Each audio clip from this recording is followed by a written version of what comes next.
Àwọn onídàájọ́ orí 12 láti ẹsẹ̀ 1 títí dé ẹsẹ̀ 15. Àwọn ọkùnrin Efraimu sì kó ara wọn jọ, wọ́n sì kọjá sí ìhà àríwá. Wọ́n sì wí fún Jefta pé, èéṣe tí ìwọ fi ré kọjá láti bá àwọn ọmọ Ammoni jà?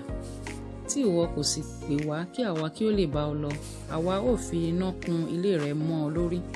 Jefta sì wí fún wọn pé, èmi àti àwọn ènìyàn mi ti ń bá àwọn ọmọ Ammoni jà gidigidi.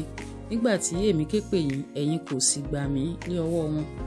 Nígbà náà èmi sì rí pé ẹ̀yin kò gbà mí, mo fi ẹ̀mí mi wéwu, èmi sì ré kọjá sọ́dọ̀ àwọn ọmọ Ammoni.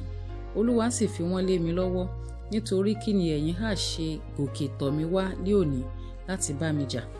Nígbà náà ni Jefta kó gbogbo àwọn ọkùnrin Gileadi jọ, ó sì bá Efraimu jà. Àwọn ọkùnrin Gileadi sì kọlu Efraimu, nítorí tí wọ́n wí pé ìṣàsàn Efraimu li ẹ̀yin ará Gileadi ṣe láàrin Efraimu àti láàrin Manase. Àwọn ará Gileadi sì gba ìwọdò Jọ́dánì síwájú Efraimu.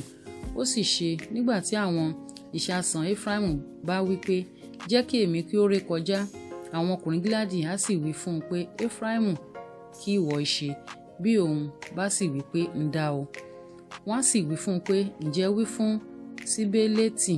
Ó sì wí pé, Sibeleti, nítorí pé òun kò lè pè é rere. Wọ́n á sì mú un, wọ́n á sì pa á sí ìwọdò Jọ́dánì.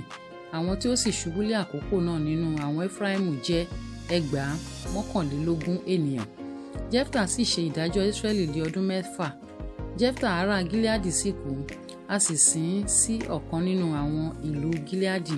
Lẹ́yìn rẹ̀ ni Ibsani ará Bẹtilẹhẹmu ṣe ìdájọ́ Israẹli. Ó sì lé 30 ọmọkùnrin àti 30 ọmọbìnrin tí òun rán lọ sí òde. Ó sì fẹ́ 30 ọmọbìnrin láti òde wá wí fún wọn fún àwọn ọkùnrin rẹ̀. Òun sì ṣe ìdájọ́ Israẹli lé ọdún 7. Ibsani sì kú, a sì sìn ní Bẹtilẹhẹmu. Lẹ́yìn rẹ̀ ni Eloni ti ẹ̀yà Sebuluni ṣe ìdájọ́ Israẹli. Òun sì ṣe ìdájọ́ Israẹli lé ọdún 10. Eloni ti ẹ̀yà Sebuluni sì kú, a sì sìn ní Aijaloni ní ilẹ̀ Sebuluni. Lẹ́yìn rẹ̀ ni Abdoni ọmọ Hileli ti Piratoni ṣe ìdájọ́ Israẹli.